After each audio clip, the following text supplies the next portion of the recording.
Erythema multiforme, or EM, is an acute immune-mediated hypersensitivity condition affecting the skin and mucous membranes, including the oral cavity. Oral symptoms feature red flat spots, fluid-filled lip blisters, and large sores on the gums, tongue, lips, or inner cheeks.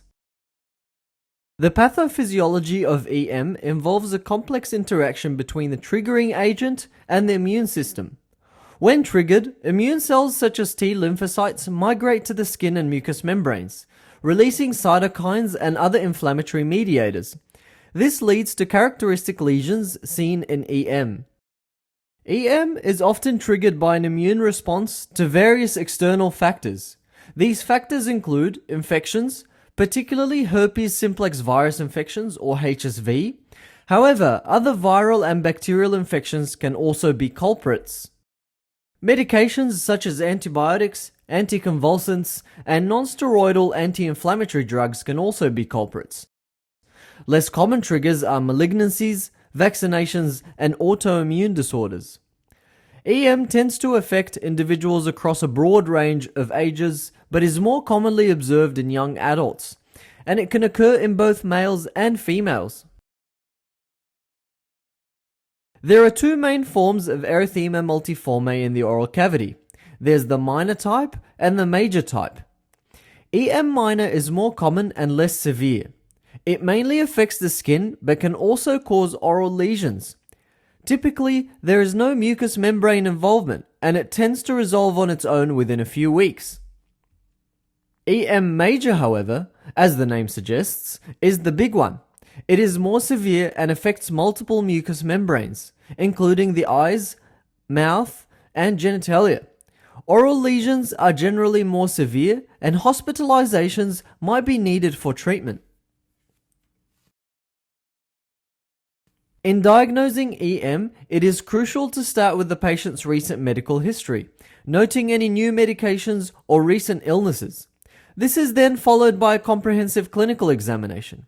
This is to identify characteristic oral lesions like red flat spots or blisters. If a medication or substance is suspected to be the culprit, patch testing can help identify it.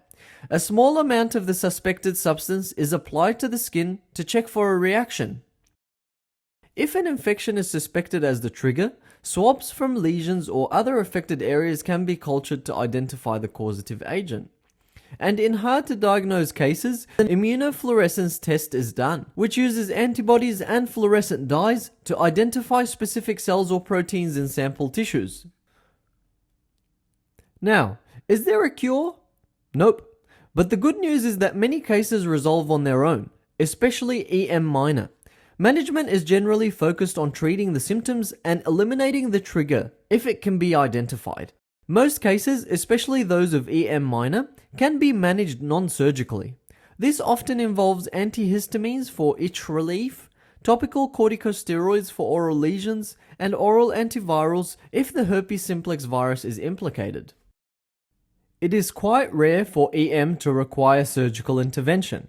However, in severe cases of EM major, where airway obstruction or severe ocular involvement is a concern, surgical measures may be considered.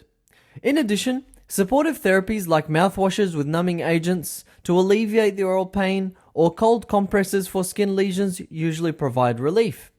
Rehydration and nutritional support may also be necessary, particularly in more severe cases. To summarize, erythema multiforme, or EM, is an immune-mediated condition primarily impacting the skin and mucous membranes, including those in the oral cavity. Within the mouth, it manifests as red spots, fluid-filled blisters, and large sores.